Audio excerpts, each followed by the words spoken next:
네, 시청자 여러분 안녕하십니까. 좀 더 정확한 중국 경제 이야기 차이나 이코노미 채널 CEC입니다. 오늘도 중국경제금융연구소 전병서 소장님 모시고 말씀 나누도록 하겠습니다. 안녕하십니까, 소장님. 안녕하십니까. 네, 지금 시장의 중요한 화두죠. 우크라이나 사태와 함께 나오는 인플레이션. 특히 지난주 CPI 발표 이후에 시장이 또 깜짝 놀라서 움직이고 있습니다. 이 인플레이션 어떻게 끝나는지 굉장히 고민이 많은데요. 중국을 보면 알 수 있다고요. 네, 그래서 뭐 지금 미국이 계속적으로 세계에 워닝도 주고 또 굉장히 위협적으로 느껴지는 것이 페드가 금리를 뭐 처음에는 4번 올리겠다고 그러다가 6번으로 갔다가 8번으로 갔다가 지금 더 올릴 수 있다. 뭐 계속 이렇게 얘기하는 것이 굉장히 큰 불안 요인인데, 그래서 뭐 이제 미국 같은 경우는 이제 인플레이션 파이터가 따로 있고 또 이제 이 실물하고 완전히 이게 분리가 돼 있기 때문에 높이 올라간 CPI, PPI를 보고서 금리를 올려야 되겠다는 논리지만, 사실은 지금 그 CPI의 상승이나 PPI 상승이 그것이 정말 순수한 디맨드가 세서 그런 거냐, 아니면 이제 공급 측의 애로가 만든 가수요 또는 이제 부족 사태가 만든 가격 상승이냐, 뭐 후자 성격이 굉장히 강하죠. 그래서 미국이 6번, 8번 이렇게 얘기를 하지만 그 변수는 오히려 코로나19의 확산이 이게 줄어들거나 또는 안정화가 되는 순간에 공급망이 정상화가 되면 오히려 이제 이게 8번 올리겠다고 하던 것이 4번으로 올려도 되는 그런 현상이 나타날 가능성이 굉장히 높죠. 네. 그래서 지금 같은 경우는 그 뭐 최근 40년 만에 제일 높은 CPI, PPI 그 숫자에 지금 놀래가지고 시장이 샥을 받는 건데, 그래서 오히려 이제는 제가 볼 때는 그 숫자가 더 올라가는 것보다는 이 코비드-19의 확진자 수가 이제 피크아웃 얼마만큼 떨어지는 것인가, 그리고 이제 미국 이외에 다른 미국의 그 서플라이 체인을 담당하는 나라들의 이제 그런 코로나 확산의 정도가 그게 역설적이지만 미국의 이 인플레이션 또는 금리 인상을 결정짓는 변수가 될 것 같아요. 그리고 또 하나는 뭐 물가가 올라가는데 사실은 월마트에 파는 물건의 뭐 47%가 메이드 인 차이나이기 때문에 중국으로부터의 관세를 철폐시키면 그러면 이제 물가가 떨어지는 거죠. 근데 이제 미중의 관계 때문에 그걸 그대로 지금 두고 있고, 또 중국 같은 경우는 지금 오히려 디플레를 걱정하는, 뭐 CPI가 0.9% 뭐 이런 정도 1%대에서 왔다 갔다 하기 때문에, 그래서 미국은 인플레이션 때문에 날리고 중국은 이제 디플레이션 때문에 걱정인데, 그래서 이거 어떻게 볼 거냐 하는 문제인 것 같아요. 그래서 완전히 다르다. 그래서 지난 시간에도 우리가 얘기를 드렸지만, 뭐 중국은 바텀아웃이고 미국은 피크아웃이다. 그런 얘기 우리에서 헤드라인도 뽑았는데, 그 측면에서 이걸 봐야 될 것 같아요. 경기 바닥에서의 저물가, 경기 피크에서 고물가, 그런 쪽으로 이해를 하면은 이제 좋을 것 같은데 한번 보겠습니다. 네. 그래서 미국의 물가 지수하고 중국의 물가 지수인데요. 지금 생산자 물가 지수 중국이 빨간색인데 9.1, 그리고 미국 9.7, 그리고 이제 CPI 같은 경우로 보면 1월 달이 중국이 0.9, 그리고 이제 미국이 7.5입니다. 네. 그래서 보면은 미국은 소비자 물가, 생산자 물가 같이 가요. 근데 중국은 이게 뭐 트렌드는 같이 간다고 하더라도 둘 사이의 갭이 굉장히 커요. PPI가 올라가도 CPI는 3%를 못 가는 거죠. CPI는 꿈쩍도 안 하네요. 그렇습니다. 네. 이것은 왜 이러냐 그러면 이건 사회주의 국가 때문에 그렇습니다. 네. 가난한 사회주의 국가. 네. 그래서 CPI 구성 요소의 차이가 있어서 그런데 우리가 누차례 뭐 했지만 CPI 구성 미국의 CPI 구성 요소랑 중국의 CPI 구성 요소 자체가 아예 다르다는 말이죠. 그렇죠. 그래서 중국 같은 경우는 이제 뭐 잘 못 사는 나라이기 때문에 엔겔 계수가 높단 말이에요. 그래서 먹는 것, 음식료의 CPI 구성 요소가 거의 3분의 1이 돼요. 그러니까 어쨌든 지금 예전의 기준이었을 거 아니에요? 예전에도 그랬는데 지금도 조정을 했지만 여전히 먹는 것의 비중이 30%가 넘어요. 33%인가 32%인가 돼요. 네. 그래서 이거 돼지 때문에 그래요. 그래서 돼지고기가 뭐 중국 가면 제일 많은 이제 고기가 돼지고기인데 중국의 CPI는 돼지고기하고 채소가 결정을 해요. 그래서 돼지값이 올라가냐 떨어지냐, 채소값이 오르냐 내리냐가 그게 이제 영향을 미치는데, 미국은 이제 공산품의 비중이 높다가 보니까 이게 같이 따라서 올라가는 거죠. 그래서 미국은 인플레이션, CPI만 보면 중국은 디플레이션 걱정해야 된다. 그런데 이것의 근본적인 이제 해석은 뭐 우리가 몇 차례 보여드렸습니다만 경기 주기상에서 이해를 해라. 왜 차이가 나지? 뭐 이렇게 볼 필요 없이 경기 주기로 보면 작년 4, 4분기 뭐 보면 미국은 경기 피크에서 조금 내려오는 상태고 중국은 이제 바닥 저점으로 들어가는 상태입니다. 그래서 당연히 이렇게 되면 미국은 인플레이션을 걱정해야 되고 이제 중국은 밑바닥에 들어오기 때문에 디플레를 걱정하는. 네. 그래서 중국 자체로만 놓고 본다면은 작년 3분기가 이제 경기의 정점에서 4분기가 저점으로 들어가는 단계. 네. 그래서 아마 금년 1, 4분기가 아마 최저점을 통과하는 그런 상황일 가능성이 대단히 높아요. 네. 그래서 이렇게 이제 해석을 하는 것이 좋을 것 같고. 그래서 중국의 지금 CPI를 보면은 뭐 중국말로 돼 있는 거 신경 쓰실 필요 없이 그냥 그림만 보시면 되는데 네. 그 회색 그 그림을 보시면 됩니다. 그 회색 라인이 요게 CPI예요. 그래서 네. CPI가 작년 11월 달에 뭐 조금 높았다가 다시 이제 1 이하로 떨어진 거죠. 네. 그래서 요런 문제가 있고, 그래서 0.6 정도 1월 달에 떨어졌고, 그래서 보면은 이게 이제 왜 이렇게 떨어졌냐를 보면은 그 CPI 구성 요소 중에서 지금 왼쪽에서 보시는 노란 색깔이 식품이에요. 식품의 물가 지수가 훅 떨어진 거죠. 그래서 요게 CPI를 떨어뜨려 준 겁니다. 네. 식품 가게 많이 내려. 그렇습니다. 그 네. 비식품은 올라갔죠. 그래서 오른쪽에 보시면 코아 CPI. 그래서 뭐 음식료를 뺀 걸 보면 코아 CPI는 중국도 올라가고 있습니다. 빠지는 게 아니에요. 근데 전체적인 CPI는 먹는 것 때문에 그렇다. 그렇게 볼 수 있고. 그래서 보면 중국 같은 경우에 그 CPI의 구성 요소 중에서 먹는 거, 이게 이제 비중이 가장 크다가 보니까 요게 이제 얼마만큼 떨어지냐가 중요한데, 또 오른쪽에 보시면은 하나, 둘, 세 번째가 주로라고 써놓은 게 요게 돼지고기예요. 보면 돼지고기의 가격이 마이너스가 확 나왔어요. 그러다 보니까, 그리고 이제 그 하나, 둘, 셋, 네 번, 둘, 넷, 여섯 번째가 계란입니다. 노란 색깔 0 밑으로 내려온 두 개가 계란하고 돼지고기 가격이 밑으로 내려간 것이 이게 이제 CPI를 끌어내려준 가장 중요한 이제 변수입니다. 그래서 중국의 돼지 가격 보시면은 이게 뭐 이쪽에 굉장히 높은 수준이었다가 이게 계속 지금 떨어지고 있는 상태고, 그래서 요거는 이제 돼지고기 가격이 그렇게 폭등했던 이유는 아프리카 돼지열병 때문에 그렇습니다. 그래서 아프리카 돼지열병으로 돼지가 뭐 수천만 마리, 수억 마리가 죽어버렸기 때문에 이제 중국인이 가장 많이 먹는 고기의 가격이 폭등을 했고, 그게 이제 돼지는 뭐 6개월만 지나면 다시 어미 새끼 돼지가 이제 출산을 할 수 있는 단계니까 그게 이제 작년 들어가지고 이게 툭 떨어진 거죠. 그 돼지 생산량이 늘어나면서. 그래서 돼지고기 가격이 급락을 했습니다. 근데 요것도 아직도 이제 급락의 단계에서 옆으로 횡보하고 있고, 오른쪽에 보시면은 아마 금년 하반기 정도가 되면은 가격이 조금 상승하지 않을까. 그래서 모건구번이니 뭐 이런 회사들이 저작년에 보면 주가가 무지하게 올라가죠. 네. 그러다가 이제 최근에 주가가 뭐 폭락을 했던 이유가 바로 이 돼지고기 가격의 하락도 같이 간다. 그렇게 볼 수 있고. 중국의 PPI 같은 경우는 지금 작년 10월 달 정도가 가장 피크였어요. 그리고 지금 PPI는 계속 떨어지고 있는데. 이때가 석탄 가격 굉장히 비쌌고. 그렇습니다. 바로 그겁니다. 사태에 있었을 때. 예, 그때 우리가 방송을 했던 그 타이밍인데.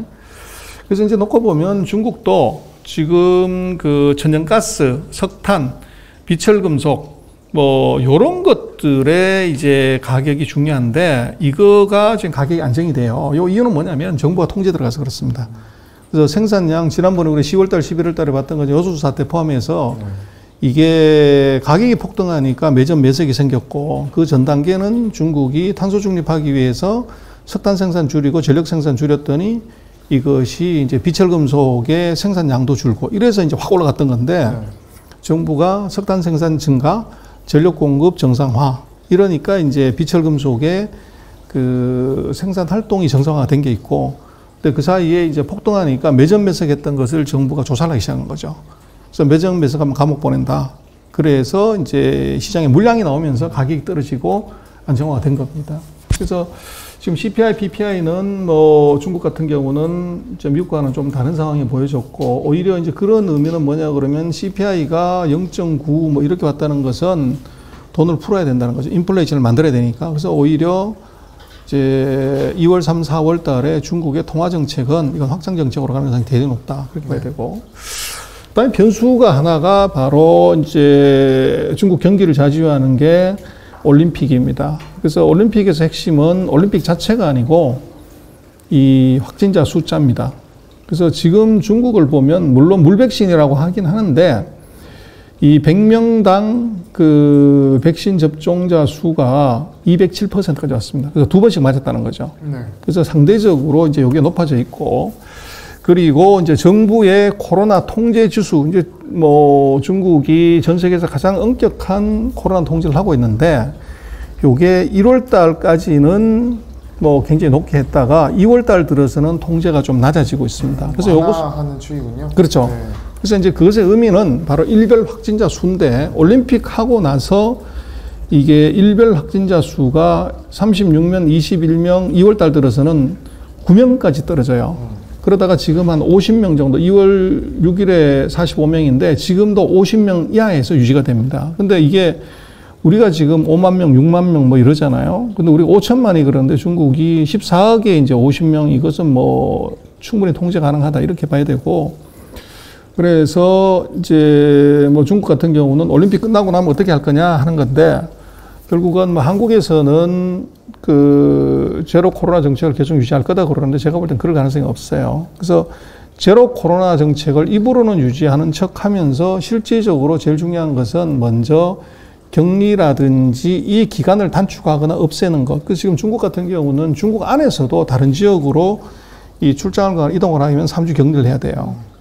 그러다 보니까 출장 한번 갔다 오면 한 달을 이제 3주 격리하고 한 주 집에서 해야 되니까 이게 4주가 날아가기 때문에 이 성 간의 도시 간의 이동도 안 되는 거죠. 그 존재 자체만으로. 그렇죠. 네. 근데 이제 그것만 풀더라도 중국 안의 내수가 바로 활성화될 수 있기 때문에 아마 올림픽이 끝나고 나면 3월 13일 이후에는 아마 그 부분에 대한 격리 기간을 확 단축시켜 버리든지 또는 없애면은 바로 이제 내수가 휙 살아날 수 있는 가능성이 있어 보여요. 그래서 그게 중요하고, 그리고 이제 중국의 실제적인 모빌리티가 어떻게 되냐를 보면 이제 춘절 기간에 그 1월 말 2월 초에 보면 운송객 수를 보면 그 2019년 뭐 이때에 비해서는 여전히 낮아요. 정상적인 충분. 그러나 2021년보다가는 2022년이 조금 높아졌어요. 네. 그래서 요 차트가 이제 구정 기간 동안에 그 여객 이동을 그 바이두에서 체크한 건데 조금 나아지고는 있다 이렇게 보여지고, 그리고 이제 그 차 타고 왔다 갔다 하는 것도 놓고 보면 이것이 이제 2021년 정도 수준까지로 요렇게 이제 올라오고 있는 것 같아요. 그래서 인위적인 정부의 이동 규제만 풀면 이것이 이제 모빌리티가 올라가는 건 있을 수가 있고, 그래서 지금 2019년 대비해서 놓고 보면 이제 그 뭐 20년, 21년 수준에 비해서는 올라와 있지만 여전히 낮은 건 분명해요. 그리고 그 대신 이제 역설적으로 이게 이제 뭐 어디 못 가니까 영화를 보는 거죠.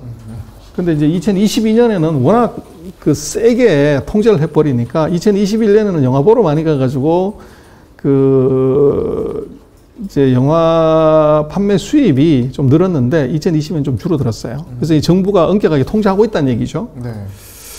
그리고 이제 부동산 같은 경우를 보면은 이게 구정 기간 중에 보면은 이게 통상 이제 구정에 뭐 집사는 사람이 없으니까 줄어들었는데 이 트렌드를 보면 2019년이나 20년이나 21년에서 별 차이가 없어요. 그래서 얘기는 우리는 이제 중국이 부동산 시장에 큰 문제가 있는 것처럼 계속 얘기를 하고 헝다 문제를 갖고서 우리가 몇 차례 다뤘지만 그 중국의 부동산에 그렇게 치명적인 그 리스크가 있거나 위기가 있지 않아요. 그래서 부동산 판매 면적을 보더라도 19, 20, 21에 코로나 있건 말건 간에 이것은 그렇게 크게 줄어들거나 이러지 않다는 것이고, 그래서 2022년에도 아마 코로나의 그 이동 상황을 통제를 좀 풀게 되면 아마도 부동산 거래 면적의 증가, 또 그것이 이제 부동산 경기를 최근에 이제 일부 뭐 지역 단위로 풀고 있기 때문에 아마도 이게 이제 살짝 위로 올라가는 그런 형태로 볼 수 있을 것 같아요. 그리고 금융시장 잠깐 보면은 이게 지금 신용채 이게 발행금이 확 줄어들어요.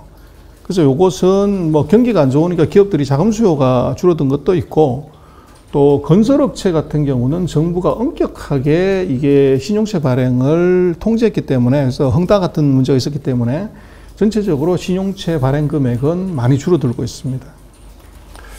그리고 이제 회사채 부도도 놓고 보면 민영기업의 부도가 2019년부터 확 늘었어요. 네. 그리고 2020년보다는 2021년이 조금 늘었다가 지금은 조금 줄어들고 있습니다. 그래서 그러나 이게 이제 회사채 부도 건수를 보면 뭐 그래프로 보니까 그런데 이게 45건 정도예요. 그래서 이거는 이제 이 추세를 보는데 의미가 있고 절대적인 금액이나 숫자는 아주 마이너해요. 그래서 중국의 기업들이 자금 사정이 어려운 건 분명하지만 이것이 전체적인 경제에 충격을 줄 수준은 아니다. 그렇게 이제 봐야 될 것 같아요. 네. 그리고 이제 민간 기업의 자산 구성을 보더라도 이제 그 지금 보면은 비유동 자산 뭐 이런 것들이 많이 높아졌고 받을 넣음 이런 게 높아져서 돈이 잘 안 돌고 있다. 이건 분명해요. 그래서 뭐 위기가 오면 악마는 약한 놈부터 잡아먹는다고 민간 기업의 자금이 어려운 이유가 바로 이제 비유동 자산에 자산이 많이 몰려 있고 이제 받을 넣음 같은 것이 못 받는 돈이 이제 많아진 것 이게 이제 문제가 되고는 있죠. 그리고 그 지금 뭐 PPI가 작년 10월 달에 피크아웃을 하긴 했지만 여전히 뭐 높은 수준을 유지하기 때문에 이건 이제 어떻게 봐야 되냐면 이건 수익 악화예요. 그래서 원자재 가격 급등 그래서 지난번도 우리도 다뤘지만 왜 배터리 회사의 그 주가가 나쁘냐 그게 이제 정책적인 이유도 하나 있지만 근본적으로 놓고 보면 이 리튬이라든지 코발트라든지 망간 가격의 폭등이 이게 배터리 회사는 그대로 원가로 가는 거죠. 그래서 뭐 전기차 가격이 올라갈 수 없는 구조이기 때문에 배터리 가격 마찬가지로 원가가 올라간다고 해서 배터리 가격을 올릴 수 있는 입장이 아니기 때문에 이 수익성 악화로 배터리 회사의 수익성 악화로 이어진다는 거죠. 그래서 뭐 배터리 회사들이 최근에 깜봉 리튬부터 시작을 해가지고 뭐 천재 리튬 뭐 이런 회사들이 주가가 많이 조정을 받았지만 그것이 어디서 이제 반등의 요소를 찾냐 그러면 제가 볼 때는 국제 그 히토리 금속의 가격이 안정화돼야 됩니다. 그게 이제 안 되면은 계속적으로 수익이 악화되는 거죠. 그래서 지금 원자재 가격 PPI 상승은 수익 악화 불가피하다. 그리고 지금 보면 PMI가 뭐 50 이상이긴 하지만 추세를 보면 서비스업이든 제조업이든 다 밑으로 먹어요. 네. 그래서 이제 경영활동이 떨어지는 이것은 이제 어떻게 봐야 되냐면 바로 아까 우리가 첫 페이지에서 봤지만 전체적인 경기가 바닥 근처로 가기 때문에 PMI가 이제 밑으로 먹는다. 이 얘기는 뭐냐면 PMI는 대체적으로 한 3개월 정도 예측력이 있어요. 그래서 지금 1월달 PMI가 이런 정도로 왔다고 그러면 2, 3, 4 이때까지는 1, 4분기 말까지는 이게 밑으로 먹는다. 그렇게 예측할 수가 있는 거죠. 경기 선행지수. 그렇죠. 그래서 기업 신뢰지수나 뭐 그 기업가들의 신뢰지수도 다 떨어지고 있고요. 그래서 어쨌거나 지금 중국 같은 경우를 놓고 보면 여러 가지 지표가 악화되고 있는데 거기서 좋은 점은 이제 CPI가 올라가지 않고 있다는 것이 정부가 금융통화정책을 확장정책으로 바꾸는데 이 LON이 지금 없다는 거예요. 그래서 중국의 뭐 올림픽 끝나고 나서의 경기 부양책이 있냐 없냐를 갖고 논란이 많지만 저것은 경기 부양책을 쓰지 않더라도 첫 번째는 이동, 모빌리티만 격리기간이라든지 자가격리 이것만 줄이거나 없애도 소비가 늘어난다는 것이 하나 있고 그리고 지금 민간 기업들의 부도가 이어지기 때문에 제가 볼 때는 뭐 어느 정부든 간에 그것을 자제할 수 없어요. 그래서 통화 완화 이것은 뭐 필연적으로 있을 것 같고 그리고 지금 채권 발행도 많이 줄었기 때문에 채권 발행을 늘리더라도 그것이 금융통화정책에 크게 그 위해가 될 사안은 아니에요. 그래서 아마 2, 4분기에는 전체적으로 중국이 그 경기 완화 그 금통화의 완화 정책이 이제 이것이 위드 코로나 정책으로 같이 맞물리면서 아마도 1, 4분기를 경기 저점을 이제 확인시켜주는 그럴 가능성이 대단히 높을 것 같아요. 그래서 뭐 미국 같은 경우는 지금 물가가 40년 만에 최고치고 그래서 뭐 중국하고는 완전히 대비가 사실은 됩니다. 그래서 그 미국도 보면 이게 왜 이렇게 올라갔냐를 보면 결국은 에너지하고 운송이 가장 높았어요. 그래서 지금 이것은 그 소비보다는 오히려 이제 코로나19로 인한 공급 측의 에러, 서플라이 체인의 문제가 이 물가 상승을 시킨 거기 때문에 이것이 이제 코로나19가 안정화가 되면 이제 에너지나 운송 쪽에서의 그 정상화 이걸로 이제 보면 조금 끌어안질 가능성이 있고 또 우리가 지난 시간에 다뤄봤습니다만은 이게 우크라이나 사태의 안정이 이제 에너지 가격의 하락을 가져올 수가 있기 때문에 이게 지금 뭐 떨어지고 전부 이게 나쁜 지표만 나오지만 오히려 이제 나쁜 지표가 빨리 나오는 것이 시장에는 이제 도움이 될 수가 있고 그래서 뭐 그 사이 2년 반 동안 주가가 올랐고 경기가 아이러니하게도 돈 풀어서 올라간 건데 그게 뭐 두세 달 정도 조정받았거나 두세 달 정도 하강했다고 그래가지고 사실 너무 비관적으로 볼 필요는 없을 것 같고 오히려 전체적인 경기 하강의 속도나 이제 정부의 정책을 오히려 조금 이제 밀착하게 볼 필요가 있을 것 같아요. 선생님 그러면 지금 어쨌든 그 CPI가 문제잖아요. CPI가 높아지는 부분 인플레이션 안팎으로 보는데 그러면 중국이 이제 저점을 통과하고 또 이제 2분기 때는 좀 부양책도 발동해서 또 코로나 정책도 완화하고요. 그렇게 되면 좀 PPI가 좀 떨어지고 국제 PPI 가격이 좀 떨어지면서 물가 좀 잡히는 시나리오를 볼 수 있을까요?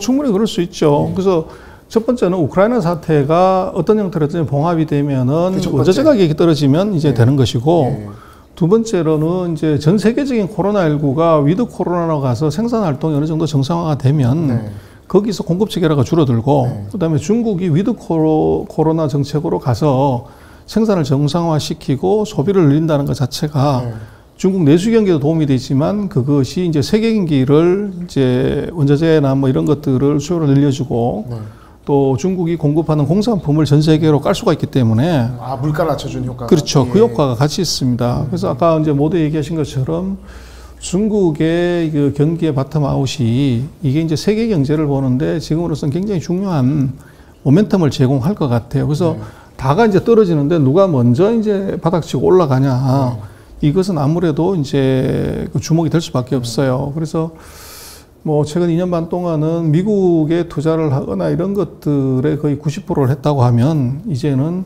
중국 쪽의 익스포저를 저것을 이제 높이는 것 이제 그거를 뭐 본격적으로 사실은 해야 될 때가 온 거 아닌가 하는 생각이 좀 듭니다.